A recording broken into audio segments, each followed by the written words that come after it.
இப்போ வந்து நான் வந்து மீன் குழம்பு தான் வைக்க போகிறேன். இந்த மீன் வந்து பத்தியத்துக்குள்ள மீன். இதுக்கு பேர் வந்து காரப்பொடி. காரப்பொடின்னு சொல்லுவாங்க. அங்கே வந்து கழுவியே வாங்கிட்டு வந்துட்டாங்க. இப்போ இதுதான் இந்த மீனை வச்சு தான் குழம்பு வைக்க போகிறேன். வச்சு கொஞ்சோண்டு எண்ணெய் ஊற்றிக்குவோம். எண்ணெய் சூடாகிட்டு கொஞ்சோண்டு வெந்தயம் வச்சு வந்துட்டு வெங்காயம் போட்டுக்குவோம். வெங்காயம்லாம் வதங்கி வந்துட்டு அதோட ஒரு கொத்து கருவேப்பிலை போட்டுக்குவோம்.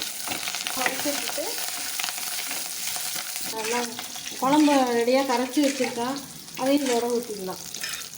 தேங்காயெல்லாம் போடலாம், சும்மா தான் வைக்கிறேன். நான் மீன் குழம்புக்கு எப்போயுமே தேங்காயெல்லாம் ஊற்ற மாட்டேன். நல்லா தான் இருக்கும். இப்போ குழம்பு நல்லா கொதிச்சுட்டு மீனை போட்டுக்குவோம்.